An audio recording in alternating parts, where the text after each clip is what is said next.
What's up, everybody? Heyo! So, back with another lesson video. Now this one's a little bit different. It's gonna cover some concepts for practicing. You know, as a guitar teacher, you get asked so often about, honestly, just how to practice. How do you practice guitar? And these are just, I think, some very simple ways to, one, increase how quickly you learn and catch on to things, and just good practice habits for anybody. So obviously, beginners, this is a great focus point for you guys. But anybody else, you know, maybe this is just some stuff you haven't thought of. So the first thing that you always get asked is how much I should practice. And my answer is always the same. You know, it's always as much as you can. Because the more you practice, the better. If you're going into it wanting to know what the minimum amount is, you're going to get, you know, minimum results. You have to be willing to practice. I guess kind of like almost like do whatever it takes to learn. And the more time you practice, the better. And I guarantee you, if you practice more, you'll see more results, and you'll see them faster. So definitely don't go into guitar with a mindset of how little do I need to practice. It's how much can I practice, you know, with the time that's available to you. Obviously, it's a little bit different as you get older. I mean, I certainly don't practice as much now as I did when I was 15. When I was 15, I didn't have a job. Now I'm 25, and I have, you know, a job, a family, all kinds of stuff. So practicing, I might play guitar all day, but it doesn't mean that I'm practicing. So definitely practice as much as you can. Okay, so the second tip-ola for you. This is just how you practice stuff.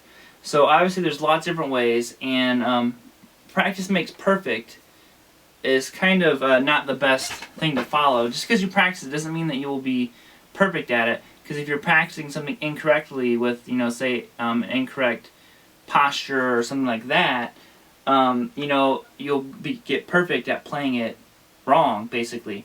And I shouldn't say wrong. I don't really think there's anything wrong with how you can play anything on a guitar.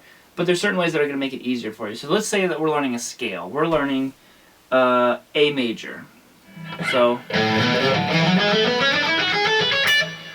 now notice what fingers I use. So you don't have to use the same fingers as me, but I went like this.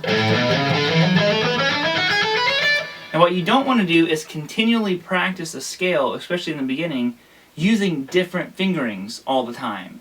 The more you can use the same fingerings when you're initially learning the scale, the quicker that muscle memory is going to kick in and you're going to learn it faster. I see this with a lot of especially beginner students. They'll play a scale like that, and the next time they'll change fingering all of a sudden, and it'll really mess you up and make you take a much longer time. So that because you build that muscle memory with that repetitiveness. So make sure when you're practicing stuff in the beginning or at any time, you know, you're using the same fingers each time. I know that's exactly how I practice. Okay, so another tip is targeting weak areas. So for me, I've always been much better at ascending the guitar, as in, like, you know, there's our scale, than I am descending it. So what I would do is I would practice everything, you know, once ascending, twice descending. So if I had to play a scale, I would play it once ascending,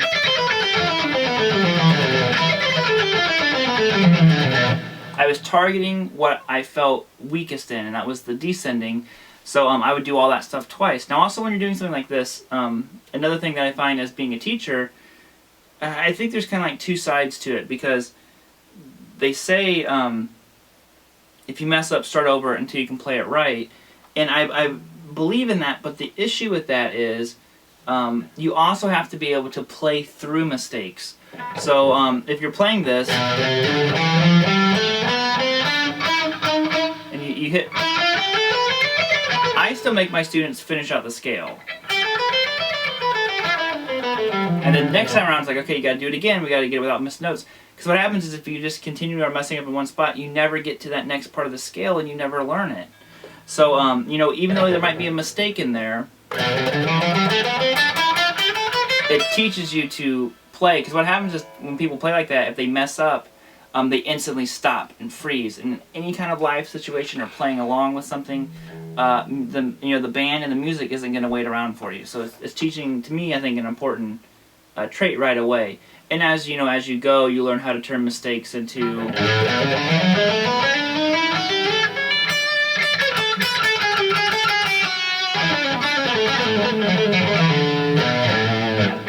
hopefully good notes. That wasn't the best, but again, it's just another little tip that I think helps with practicing.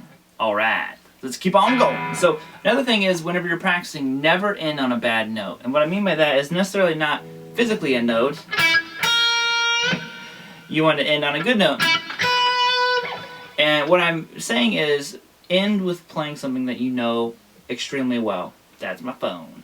But end with something that you know very well. So whether it's just a simple riff, it could be AC/DC. I still if I'm having just a bad guitar day, you know what I do? I don't want to end on that note of like, this practice was really not good. I sounded horrible. You know what I'll do? I'll sit around and play some riffs. Maybe it's some Van Halen.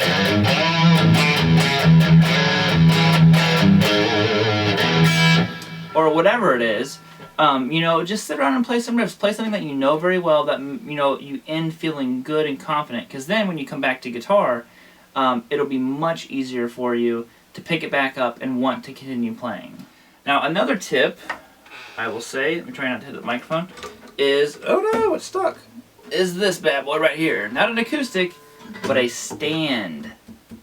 So, I've found with myself, and students have all confirmed this, I did a very scientific study, all of the students who went out and bought a guitar stand, who had their guitar sitting out and ready to play, practiced more. Simply because the guitar's there, and it's like a reminder. Now, if it's in its case, tucked under the bed or in the corner or something like that, I feel like people are less likely to get it to practice, because it's like, you might sit down and you're like, oh crap, the guitar's all the way over there, it's in its case, or it's out of sight, out of mind. You don't even think about it until 2 or 3 days have passed. So I think getting a guitar stand, if you don't have one, is extremely helpful. I have guitar stands all over the place, and it really helps me if I just have an idea or I just feel like playing. There's a guitar somewhere within arm's reach that I can grab and play. So it seems funny because it's not a thing that we physically play, but yet it makes us play more. Wrap your brain around that, dog. Okay, so let's talk about learning stuff through tablature. So what I found that helps myself out, which is why I show other people this, is when you look at tablature and you have all these notes and numbers and all this stuff on there, it can be pretty intimidating to look at all of that and be like, I have to learn this? And it just gets overwhelming. So what I've always done is I break it into small sections. It's a little bit easier. It's kind of like chewing food. You wouldn't just take a pizza and try to eat the whole thing one bite without chewing. You would eat the whole pizza at once. No, you'd eat one piece and chew it. So that's why I've always kind of approached it. So I would actually draw lines. If you could, I don't have any books near me, but if you look at any of my old guitar books when I was learning scales or licks or solos, I would break it into these small little sections and draw lines and just learn like a little bit of, like maybe like I'm doing More Than a Feeling. Now I would learn that and get it really good. And I'm like, okay, then I can get everything.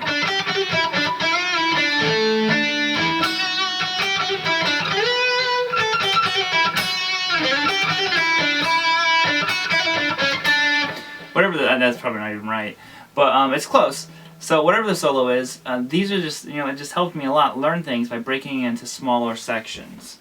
Okay, and the final tip, which it seems like I'm going to try to end on a sour note, but I'm not, is that not get in the mindset that everything has to be like super ridiculously fun on guitar.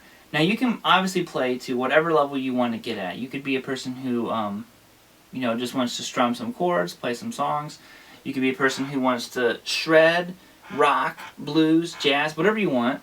But what you have to do is realize there's certain areas that aren't like incredibly fun. Like, for me, learning all the notes on the guitar neck It wasn't fun, but I did it because it interested me in a lot of different areas, and I knew it was important. I had it stressed to me by guitar teachers that said, like, this is important, you need to know this stuff.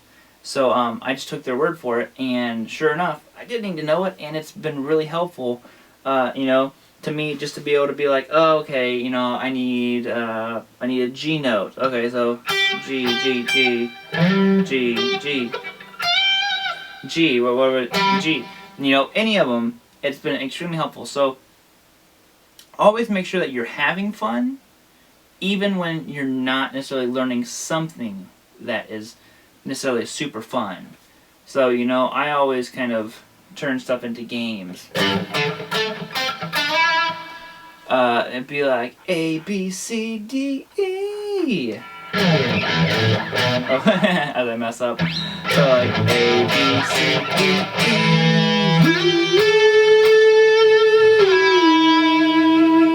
There's an E. I went up to the A. But it's just, you gotta have fun the whole time.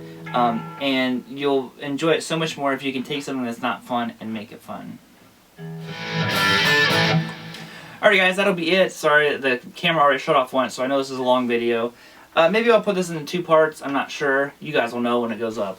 But, you know, it's just, practice is such an important thing, obviously, to anything, not just guitar, but I really only know guitar, so I can't say anything about anything else. But, anyways, I will see you guys next time. Please like, share, subscribe, grab your guitar, bend some strings, go, ow, ow, ow! That's not the right key. And wrap it up with a high five.